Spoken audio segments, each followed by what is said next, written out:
First stove on பண்ணிவிட்டு பேனை heat பண்ணிக்கலாம். அதோடு நான் வந்து ஆயில் அப்ளை பண்ணியிருக்கேன். கடலெண்ணெய் தான் சேர்த்துருக்கேன். நல்லெண்ணெய் விருப்பப்பட்டால் கூட நீங்கள் நல்லெண்ணெய் சேர்த்துக்கலாம். ஆயில் கொஞ்சம் சூடானதுக்கப்புறம் முட்டை நம்ம சேர்த்துக்கணும். 5 முட்டை இதில் நான் உடச்சி சேர்த்துக்க போகிறேன். 3 பேர்த்துக்கு அளவுக்கு நான் சமைக்கிறேன். 5 முட்டை சேர்க்குறேன். இல்லை ஒரு 3 முட்டை போடணும் அப்படின்னா கூட ஓகே தான், ஒன்றும் பிரச்சனை இல்லை. நல்லாயிருக்கும். நிறைய முட்டை ஓரளவு ஈக்குவலாக இருந்துச்சுன்னா, ரைஸ்க்கும் முட்டைக்கும் ஈக்குவலாக இருந்ததுன்னா ரொம்பவே நல்லாயிருக்கும், டேஸ்டியாக இருக்கும். இந்த எக் ஃப்ரைட் ரைஸ் வந்து ரொம்ப டேஸ்டியாக, ஹெல்த்தியாக, ரொம்ப ஈஸியாக செய்யக்கூடியது. ஒரு 5 மினிட்ஸில் செஞ்சிடலாம். ரைஸ் பண்ணுறதுக்கு மட்டும்தான் டைமு நமக்கு. ரைஸ் இருக்குது அப்படின்னா இமீடியட்டாக நம்ம வந்து இதை செஞ்சிடலாம். இதுக்கு வந்து குழந்தைங்களாம் வந்து ரொம்பவே விருப்பமாக சாப்பிடுவாங்க. ரொம்ப ஹெல்த்தியாகவும் இருக்கும் அவங்களுக்கு இதை கொடுக்கும்போது. லஞ்சுக்கெலாம் இது ரொம்ப ஈஸியாக செய்யக்கூடியது.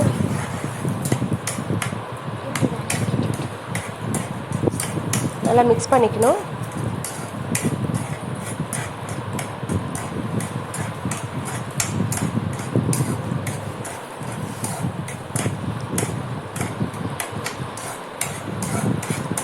கொஞ்சம் வெந்துருச்சு.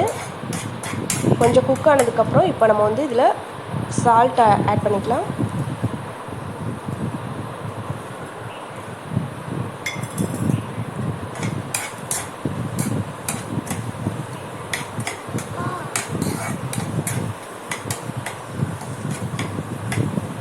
அதுக்கப்புறம் வந்து நம்ம இதில் கொஞ்சம் மசாலா ஐட்டம்லாம் சேர்க்க போகிறோம். இதுதான் இந்த இதுக்கு வந்து டிஷ்ஷுக்கு வந்து டேஸ்ட்டே கொடுக்க போகுது.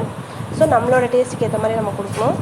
கரம் மசாலா, அப்புறம் வந்து சிக்கன் 65 பவுடர் இல்லைன்னா சில்லி பவுடர் எடுத்துக்கணும். நான் வந்து சிக்கன் 65 பவுடர் தான் எடுத்திருக்கேன்.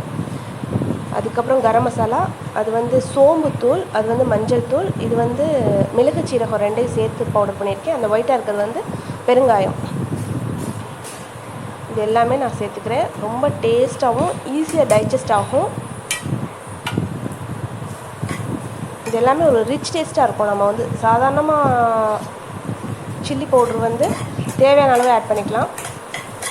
நான் வந்து சிக்கன் 65 போடுறேன். சிக்கன் 65 பவுடர் போடுறதுனால இன்னுமே டேஸ்ட் வந்து ரொம்ப ரிச்சாக இருக்கும்.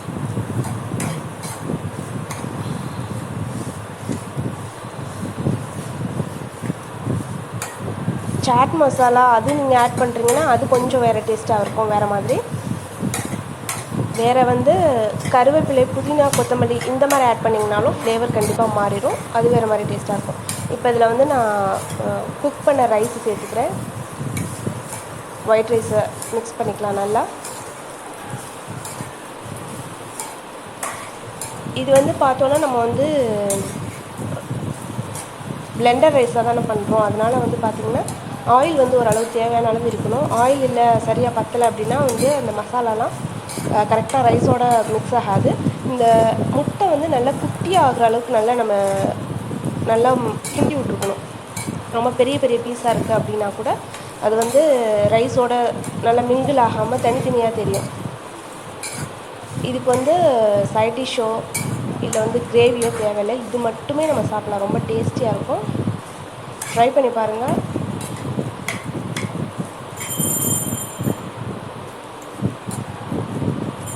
Thanks for watching.